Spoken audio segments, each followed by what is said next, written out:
am with an outfit called Founder Space. It's an accelerator incubator in San Francisco. And I've helped hundreds and hundreds of startups. And one thing that keeps coming up over and over and over and over again is I ask them, how do investors make money? Like, all these people come to an accelerator because they want investment. They need capital. And then I ask them, how do investors make money? And they say, well, I didn't even think of that. Okay, so, but you have to be thinking of that, because nobody's going to invest in your company if they don't know how they're going to make money. So this is what this is about, is how they make money. And then ultimately, you will make more money if you follow the prescription of building to be bought. Okay? Okay, so again, exits are how your startups make money. And a CEO of a company, you should always have an exit strategy in your pocket at every stage of your company. You need to be thinking about who out there is our potential buyers. Okay? Who am I causing pain to? Who are my competitors even? Right? Who are the people who like what I'm doing enough to buy me? Okay, so one thing I tell startups is, like, there's only 4 outcomes you can have for a startup. One of them is you can fail. You can fold, right? You can have an asset sale. Your investors don't make money. You definitely don't make money. They might make a little bit. You're not going to make money. Okay? So failure is one option.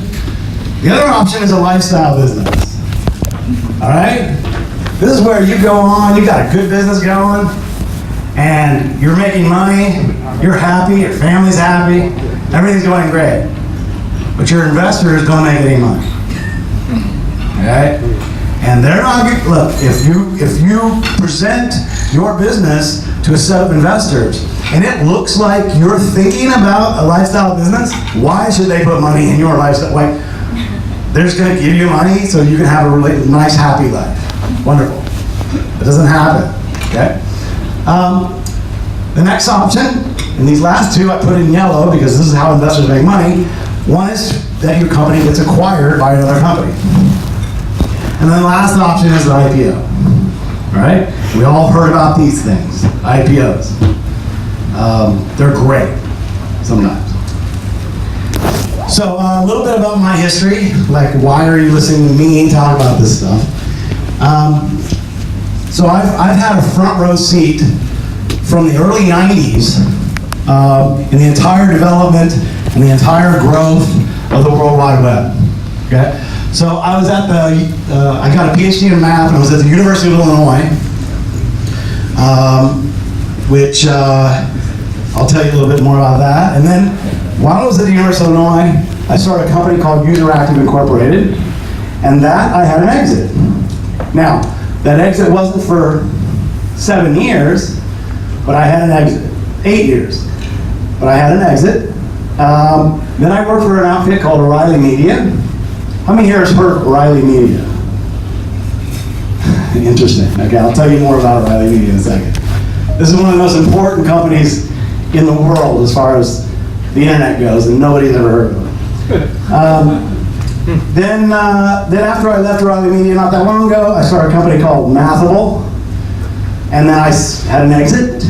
Not very big, but I had an exit. I sold out the University of Illinois, and I started a company called Zoku, and guess what? I failed on Zoku. So I have some experience in failure, and I'm like, how that feels. Okay? And now I'm part-time for Founder Space, and I have 2 startups here in Thailand, and I'll tell you a little bit about that later. Okay, so University of Illinois. The University of Illinois, why is University of Illinois important? It's because they developed the world's first web browser. Like, you probably didn't know that. So the world's first web browser was made at the University of Illinois. It was developed by a guy by the name of Mark Andreessen. Mark Andreessen went on to create Netscape, and now he's with Andreessen Horowitz, one of the largest venture capital companies in the world. Okay. Also there, of interest to me, is that Stephen Wolfram started Mathematica there, and they are the backbone of something called Wolfram Alpha, which is what Siri on your iPhones is run by. And then I helped start something called NetMath, and this was the world's first online courses in the world, and was in mathematics, so we're using Mathematica online to teach mathematics. And then out of that grew my company. I spun my company off. It was called UserActive. This was the world's first company to do online programming. We taught online programming online. We had a partnership with the University of Illinois. So we taught people that kind of stuff. And we did okay, except a little bit here. And we started this in 1997. In 1999, I was approached by a company that wanted to buy us. And I told them no. And it turns out that was, their name was eCollege, okay? And eCollege wanted to buy us, and it was a stock deal. They're gonna give me a bunch of stock. And 6 months after they offered me that deal, they went public. And my stock would have been worth $100 million, okay? 6 months later, the dot-com bust happened, and my stock would have been worth zero. Now, when you get bought by a company, you have a lockup period where you cannot sell your stock once they go public. So I would have had nothing out of that deal. So I'm glad. So that's one deal I'm glad I didn't do. At first, I was really sad. I was like, well, I could have had $100 million. It was worthless, actually. And then in 2005, so we started an arrangement with O'Reilly Media. Let me tell you a bit about O'Reilly Media first. So, without O'Reilly Media, there is no internet. They were the world's first computer book publisher, and they brought together all of the smart people in the world who knew anything about computer systems and internet and anything, and they spread the knowledge of all these innovators. And that's how all these things happened. They built a community out of these things. They also produced, I don't know if you heard of Make, but there was a Maker Fair last month here in Bangkok. They're bringing together innovators. This thing here is interesting. So after the dot-com bust, nobody knew what to do about the internet. The internet wasn't really happening anymore. Right around 2004, 2005, really wasn't happening anymore. So what they did was they started bringing together the top innovators in the world, and they brought them to their campus, and everybody would camp and stay in tents. And we're talking billionaires sleeping in tents next to each other and just had conversations. And they created what became known as Web 2.0, and they built this all up. And so for the Israelis here, I met Yossi Vardi here. You know who Yossi Vardi is? Israelis? Yossi Vardi is the grandfather of the technology in Israel. Like, look up Yossi Vardi if you don't know who Yossi Vardi is. God, I'm old. So anyway,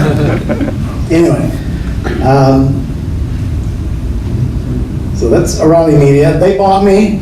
It was a good deal. I made money on it. My investors made money on it. The way I got that deal was that I had a relationship with them where they were selling my courses. They saw us growing. They said, we got to have that. It's a very typical situation. Okay, then after I got on that, I started making math, which was a program for teaching mathematics online. And that's what I sold. And my failure was Zoku, which is like an app, and I can tell you about that later. Okay. And of course, I work with Founderspace.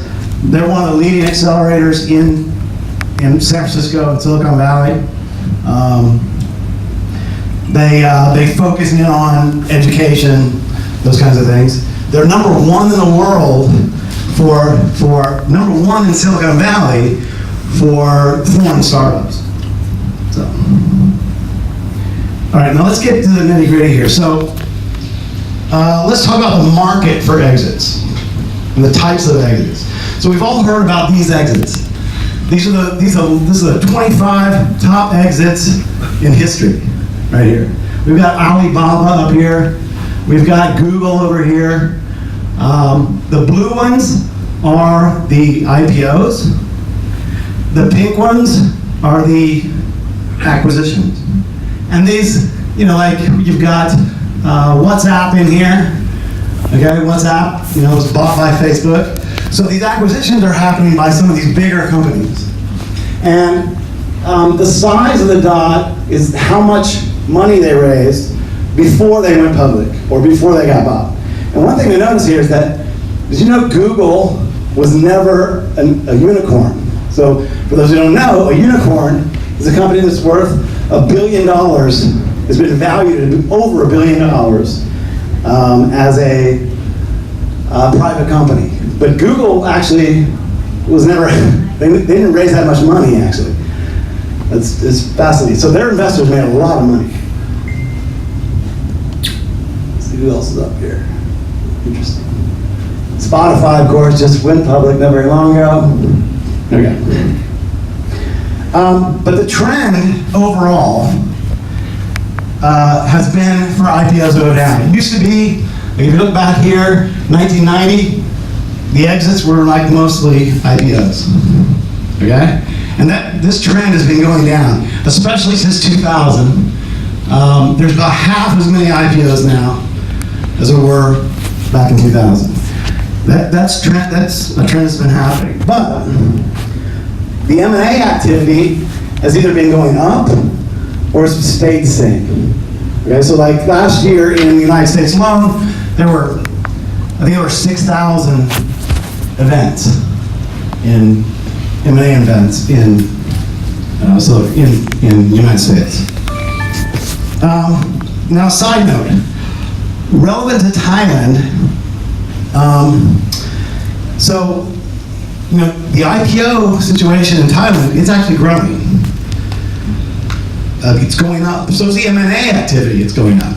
Now, relative to the rest of the world, it's very small. So for instance, the market cap of the SET is $500 billion. Well, that's about half the size of Amazon, right? So, but it is, the nice thing is, it is growing. About 8 years ago, the M&A activity in Thailand was second lowest in the world, okay? Like right around 2012, it was second lowest M&A activity in the world. That's no longer true. It's really, really come up, and it's one of the highest in the whole region, in the whole Southeast Asia. So M&A activity is going up, IPO activity is going up. This is good news for potential exits in Thailand, though it's relatively small compared to the rest of the world. Another thing that's happening is that the time to exit is growing. So, you know, so what's happening is that people are holding on to the value of their companies longer, and that's why we're seeing more unicorns. So this graph represents the number of unicorns over time, and just since 2006, look at this, it's skyrocketed. And that's because people are holding on. They're doing more rounds. They're holding on before they do IPOs or before they get bought. Okay, and that's also because a lot of these companies have business models that demand incredible scale, like Grab and Uber, right? You need incredible scale to hold off your competition, okay? So you need to grow, and you need to grow fast. And in Silicon Valley now, we're calling it blitz scaling, okay? The blitz scale model is spend whatever you need to spend to take the entire market, to monopolize the entire market. That's how you build value, according to Silicon Valley, is monopoly. So all of these companies are just trying to create monopolies. And these are things that demand, again, they demand incredible scale. Okay? But for exiters, for people looking for exits, unicorns create an even bigger market for acquisition. So these are just the acquisitions in Asia, and these are all privately held. These are all privately held companies. Well, they were, Yep, they're all privately held companies. They're all unicorns, and these are the number of acquisitions they're doing. So the number is the bar going up, and then the color up there tells you what the value is. Okay? So the nice thing about unicorns is it creates incredible exit opportunities. Now, for our Israeli people here, the market is really good in Israel. There are 5 unicorns currently on the soil of Israel. But did you know there are 18 unicorns founded by Israelis? The thing is that most of those, they moved, they went to Silicon Valley or they went to New York City, right? But those people then come back and they invest in Israeli companies. And that feeds on itself. All right? So unicorns are like a bellwether for the health of the exits and the health of the startup community, actually. So what about the deal size of these acquisitions? So you saw some of these companies have 70, 80 acquisitions. So what's the deal size? How big are they? So let's ask Google. So Google has had 233 acquisitions in its history. And I know this guy, Charles Rim, he's a former M&A for Google, and he says 90% of their acquisitions were under $20 million, okay? And they prefer pre-revenue acquisitions, okay? That's a little different than a lot of people, but pre-revenue, they're looking for great technologies, but they don't want to pay crap loads of money. Now, this is on the small acquisitions, right? So why is it that? So here's how they view their small acquisition. Now, big acquisitions like YouTube and Instagram, they have a different mentality for that. They kind of leave them alone. Those big acquisitions. This is how they view a small acquisition. Okay, so this company's here, maybe it's got this potential for making money. If they just leave it alone, then it's going to end up here. What they're really looking for is the beginning of this blue dot, okay, where they're looking for new opportunities. So they see some technology, and they're like, yes, that's a great idea, we like how that's working, but man, if we combine that with this technology we're buying over here, then we're going to create this new value. Okay, so this is what they're looking for. And so this is what's happening in artificial intelligence right now. Artificial intelligence is hot, okay?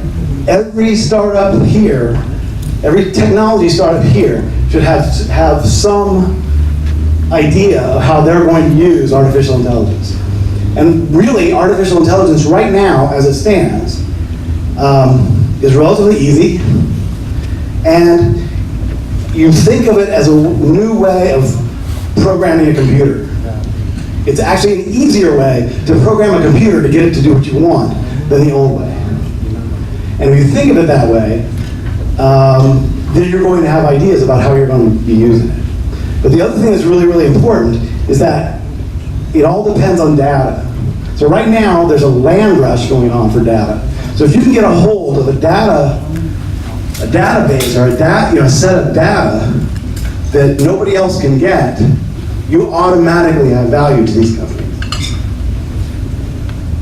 Okay, so let's look at some of these startups here. So notice this graph shows like the percentage after, like, let's say pre-Series A. This is like you get money from your family or you get some angels to put money in you, all right? The next thing is Series A. Series A is where you get the venture capital money, okay? Well, look, 60% of the companies that start, okay, don't even get the Series A, okay? They don't even get the Series A investment. And then it falls off a little slower from there, but each round, people drop off, okay? So it's just not that likely. And then this is your likelihood of being acquired. Okay? So it starts out like right around 10%. You have a 10% chance of being acquired before you take venture capital money. And then it goes up to about 12%. It kind of flattens out as up around 16%. Okay? So at most, you sort of double your chance of being acquired, you know, after your Series B round from initially, right? This is also another way to look at it. Your likelihood of your next round acquisition, 25. This is all of the companies who actually had an exit. So out of all the companies that had an exit, 25% of them exited before they got their venture capital money. Okay? That's not necessarily a bad thing.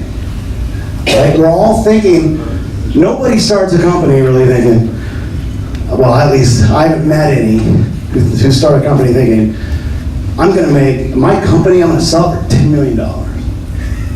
They don't think. They think, I am going to make the next Google. I'm going to be Uber. I'm going to be huge. This is the biggest thing ever. Okay?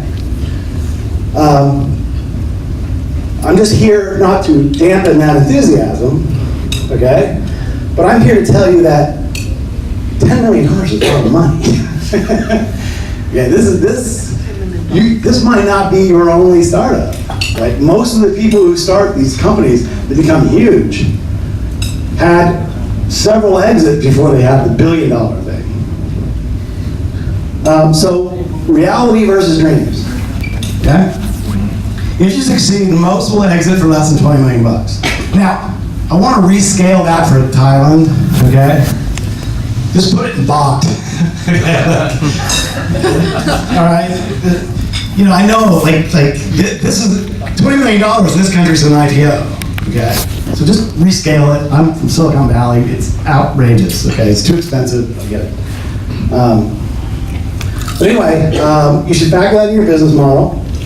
Everybody wants to be a unicorn. Yes, that's fine, but you need two sides of you. You need your dreamer, you need a realistic side. Many business models, you know, you need to be able to sell your company at different scales. Now, what do I mean by that? It's like, so I've got a startup here, and I already have in mind buyers who might be Thai companies that buy my company. Okay? And that's sort of my okay, I got this thing going, I'm tired, I'm gonna sell. Okay? So I'm already gonna build a relationship with those people, right? But I've also got the other side of these, I'm taking this global, right? But then I know those buyers too, I've got them in mind. Okay? Now why is this important? Okay, so let's talk about how all of these different rounds and all of these different things happen, okay? So here's how the rounds go. So this axis, of course, is how much money people are giving you. And this axis is how much control those investors want in your company, okay? So these early rounds, your friends and family, your angels, even sometimes your super angels, they're giving you money, but they're really not asking for that much control. At least not in the United States, okay? They're saying, okay, well, we want you to succeed, we believe in you, go get them, Buster, okay? Now, I drew this line on purpose because once you cross this line, everything changes. Once you start talking to venture capitalists, and once you start talking about your Series A from venture capitalists, everything changes. Okay? Whoops. I go wrong way. All right. So I want to take a closer look at venture capital. Okay. So VCs, they exert a lot of control and provisions in the form of preferred stock on your company. Okay? They have, because they have a business model they're going for. They invest in a lot of different companies. Okay? Most of them fail. Like 90% of the companies they invest in, they know are going to fail. So if they're going to make money, they need 2 out of every 10 to make it big. to make them enough money to make money and cover all the other investments they make. That's their business model. Okay? So, when the VCs come to you, they come to you with these stipulations. They have liquidation preferences.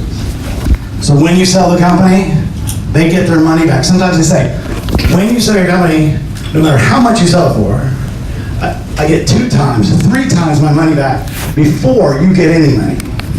That's a liquidation preference. There's anti-dilution protection. So let's say one round, you got to take a down round, the economy went down or something. So they have protections there. Of course, they're going to get board seats. But the thing that can really mess things up for you is veto power. What they typically demand is that they get to say whether you can sell your company or not, and at what value. All right. Now, that means a lot for an exit, right? Because they can say, hey, that's a great deal for you. That's awesome for you. We don't like it. No. You can't sell your company. Okay? And so they expect 20% returns on a year. They want 2 out of 10 investments to provide returns. The money can be tied up. You saw what the exits were. They were like 6 years before those exits. So their money's tied up in you for 6 years. They're tied up in all of their, at least 6 years, and then all of their investments. All right, so when you do the math, 2 of those companies need to return 10 times the investment. Okay? 10 times. So here's an example. So you get $2 million, you got an $8 million valuation. Okay? Pre-money valuation. So they're going to invest $2 million, which means they're buying 20% of your company. Right? To get 10 times, they're going to need a return of $20 million. At 20%, this means you need to sell for at least $100 million. Okay? You took $8 million, you got a valuation of $8 million. They invested $2. They want you to sell for $100 million. Do you see the problem? Okay. So, now, the nice thing, sort of, is that at each round, the expectations kind of go down. The risk is less. Okay? These guys investing in these unicorns right now, they're not expecting 10 times. They're expecting 0.5% even. This is whatever. It's not like that, okay? This is early round stuff I'm talking about. So here's a scenario. Okay? You take an angel round, you get your nice friends and all your lovely people that you like, and they give you $500,000. Okay? And then the VC adds $3 million and a $10 million pre. Okay? And then shortly after that, somebody walks up and they want to give you $40 million. You're like, yes! I'm going to get $40 million bucks. Okay? And then he comes over, it's like your angels, they're happy, they're getting 12 times the amount of money they put in. Yes. Okay? You're getting all kinds of money. And they're only getting 3 times the amount of money that they put in. They're going to say no.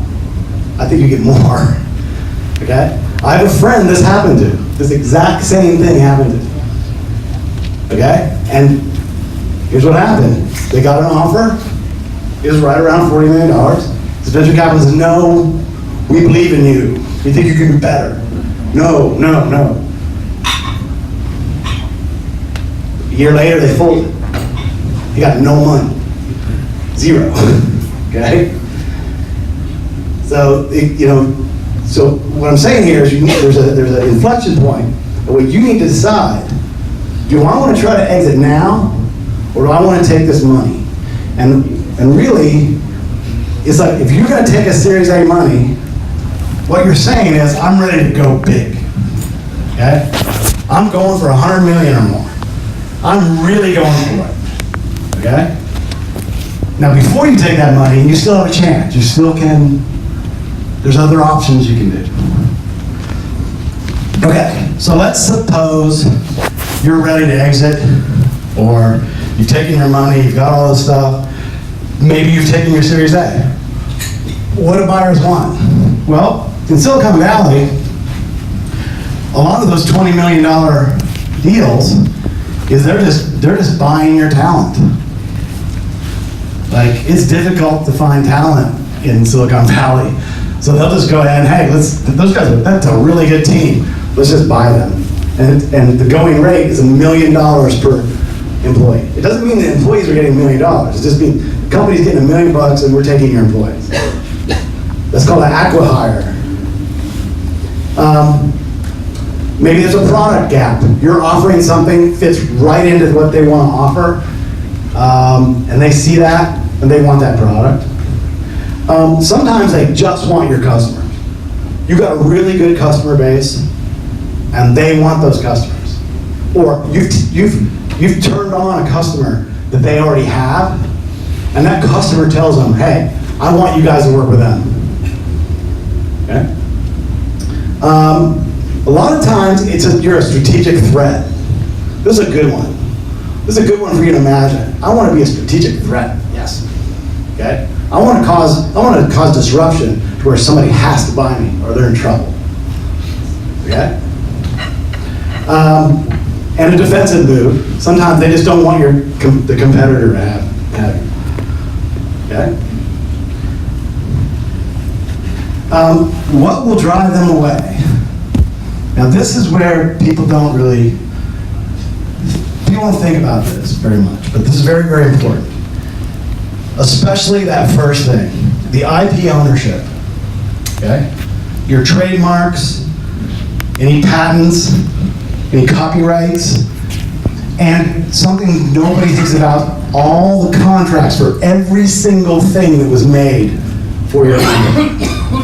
If you had a web designer make your website, okay, that's making these millions of dollars or they're buying, you better have a contract from that person that says you own everything that they did. Okay, they really, really, really check that stuff, okay? They don't want to be buying you and then have somebody come and sue them. Because they've got deeper pockets than you do, so if now they own you, they're liable, okay? They don't want that. So you need that, like, part of being prepared to be bought is just have your house in order. Sometimes they'll leave you alone, they don't want to buy you because the team's not a good fit. They interviewed everybody and everybody was rude. Like, they didn't get along. It's not a good cultural fit, something like that, right? Not a whole lot you can do about that one. And location. They're more likely to buy somebody that's near their offices than somebody that's far away. They don't really want the expense of moving people there, okay? It just depends on how badly they want you. So you want to ensure your exit options are always open. You want to be a very active player in whatever market they're in. So, whenever you're in any market, you should know who all of the players are. You should list them every day. Who are the players in my market? You should have a list up on your wall, okay? They're not just competitors. They're potential buyers of your company. They're potentially going to make you rich, okay? You want a consistent and shared exit strategy with your whole team. Everybody understands, hey, we might get bought. If that happens, is everybody going to be happy? Is everybody going to like that? You want to have your house in order, so all your IP, contract, structure. You want to ensure always something attractive to be bought. And this is important, okay? This happened to me. For founders, for investors, an exit is an exit. They put the money in their pocket, they go home, okay? For founders, an exit's not really an exit. Yes, you get some money in your pocket, but you're also guaranteeing them you're going to work for them. Now you're working for a big company, okay? For at least some time. Probably going to be division head. That's what happened to me. I ended up working for O'Reilly for 8 years. The last 4 years I was miserable. So I left. But so it's not quite an exit. If it's a good exit, then you're going to have a lot of money, so you're not going to be quite as concerned. But you're going to have to work for them a while. And you're going to have to try to make this a success because they're not just buying your product; they're buying you. And that's all I got to say. If you have any questions about any of this stuff. Yeah.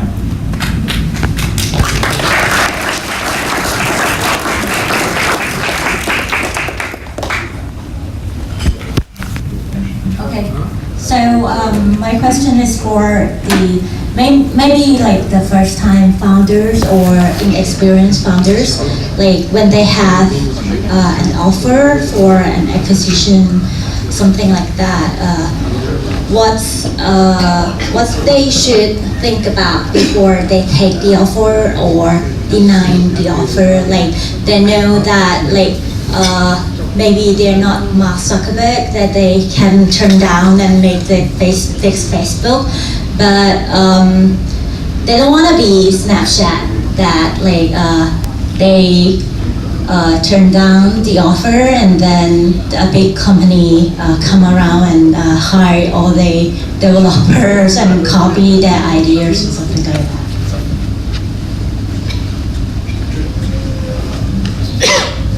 that. That's a fantastic, absolutely fantastic question, okay? So,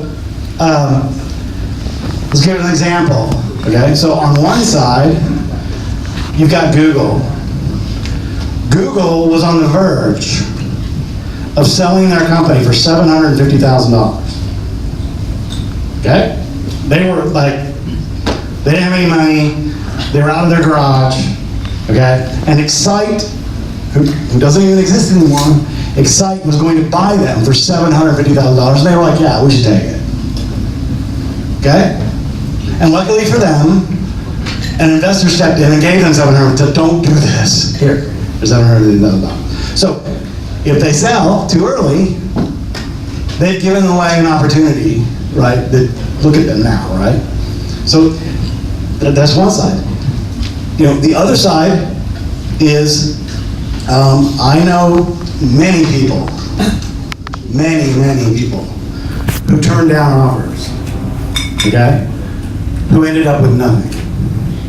They would have been rich, and they ended up with nothing, okay? I would say that if it's your first startup, okay, if it's your first startup, and it's going to make you enough money, okay, so you don't have to work for, say, 5 or 10 years even, okay? Take it. Because don't think this is your first startup. Why do you think this is your only chance, right?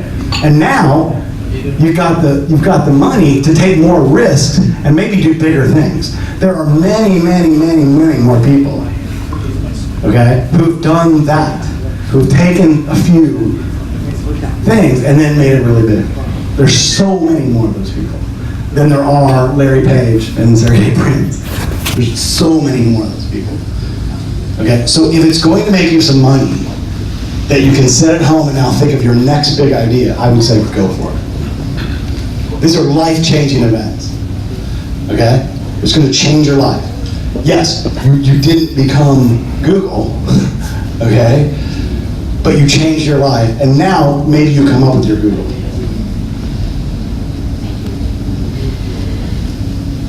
One question. Thank you very much for this very nice speech. Actually, I could ask you many questions. I'm a professor for entrepreneurship here in Bangkok. So one of my first questions would be, when you spoke about the situation between founder and investors, I was wondering a little bit of the power of negotiation. I was finding that a little bit lacking, right? Even in the end, when you said you had to suffer in 4 years, and so I wonder, I mean, you must have some capacity to negotiate on your side, right? And say, hey guys, I'm going so far, but that's it, right? I'm not giving in for this and that. And even then before, when you talked about the rights, right? And I know investors in Singapore as well, and Sequoia, and from all the conferences. So even, is there also no way, I mean, I will ask them now in Singapore, because I want to know now, I mean, is this really the hard game, like you play? I tell you what you have to do, is it like that? Yes. Yeah, okay, so this is also a fantastic question, okay? So I would say, I'm gonna guess, this is just a guess, okay, I don't know. I would say 5% of people who get invested in by venture capitalists have negotiating power. in that deal, okay? Mark Zuckerberg, okay? Guess what? In his first investment he took, he actually didn't have negotiating power, even though he had all of these customers and everything, right? Guy walked up, gave him, Peter Thiel gave him $500,000 and got quite a bit of the company, okay? Even though he had all these customers, because he wasn't making money. So what happens is, if you're a business and you're making a profit, you have all of the power of negotiation. You don't need them.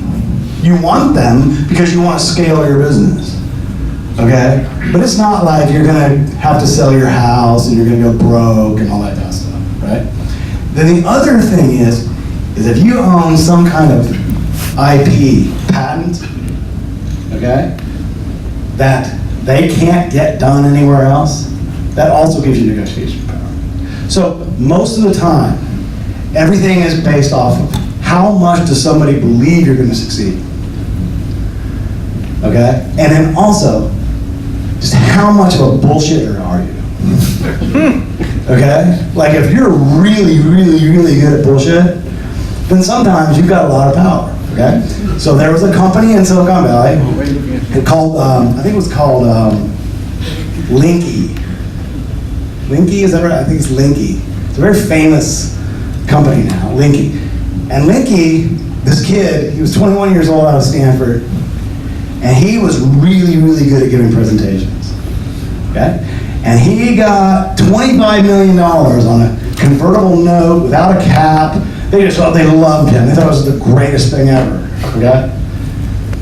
And then the next week he went out and he bought 2 or 3 Lamborghinis and he spent all their money. He just spent all of their money and he didn't do anything, okay? He did nothing, okay? And it's very, like all the Silicon Valley guys were like, well, we screwed out, okay? So, you know, your salesmanship is important here in negotiation. It really, you know, especially with these Silicon Valley guys, they get turned on by all kinds of stuff, you know. But, Mr. Barat, any question? He basically did asset tripping. What? He moved the $25 million to other assets. Yeah, other assets, yeah. I don't know what happened to those Lamborghinis, but it's fine. So basically, you were talking about, I would like to ask about the founder space, actually. And because we talked a lot about other things, an ecosystem, and clearly the Thai ecosystem, ASEAN ecosystem, Asian ecosystem altogether is very different than the US, Israel, EU. And I was just wondering, do you see any differences because you invested in a Thai company? So you see some differences, I guess, in the mentality, culture, a lot of other things. But the question is, if you had to teach them, do you see the same things? Just to note, I was managing the accelerator here in Thailand for the government, and I've seen a lot of differences. I'm from Israel, yeah, and I've seen a lot of differences between the way I would talk with Israelis or Americans or whatever in the West, and when I was teaching or mentoring or coaching here, many differences. And so I was just wondering if you see the differences, first of all, your experience in the accelerator and your investment. So I help, so you know, I have helped a lot of, there's big differences just in culture, right? Like, I've helped a lot of Asians, especially Chinese and Korean people, okay? And I think that honestly, yes, there's big cultural differences, okay? But business acumen, everything's the same, right? It's like what you have to do to succeed is the same, okay? All the things you have to go through is the same, okay? What the biggest difference, okay, between Silicon Valley and just about anywhere else in the world, okay, is money.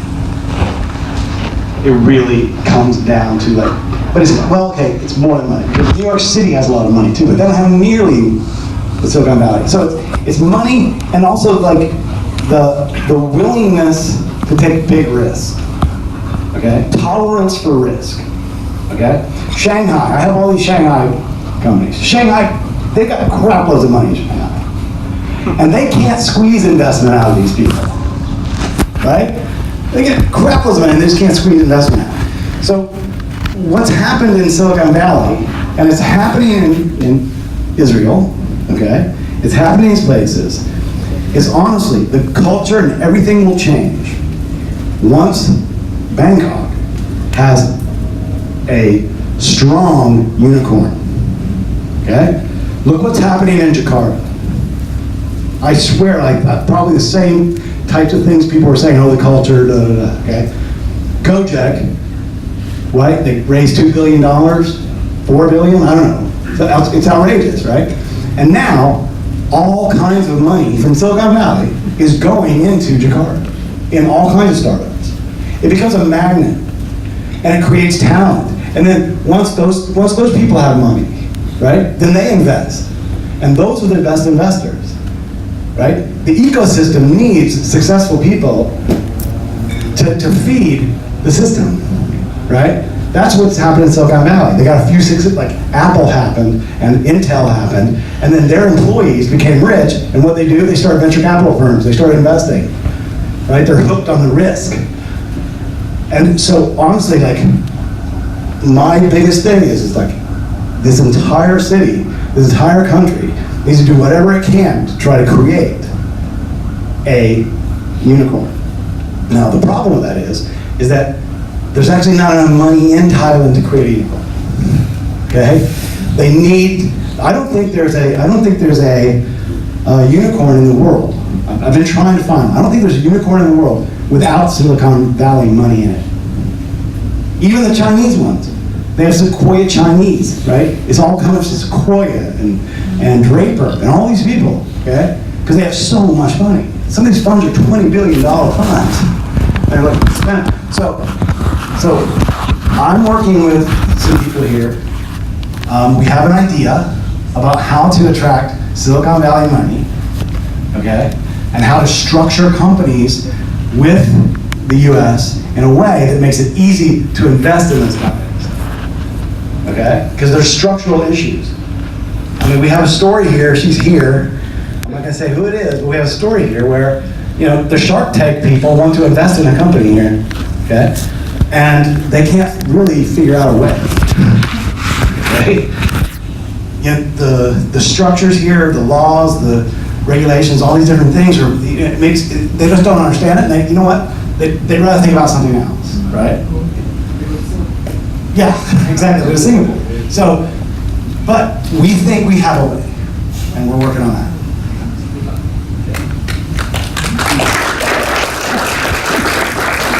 Is there any more questions? Okay. Thank you very much for your, One more question. thank you very much. Yeah.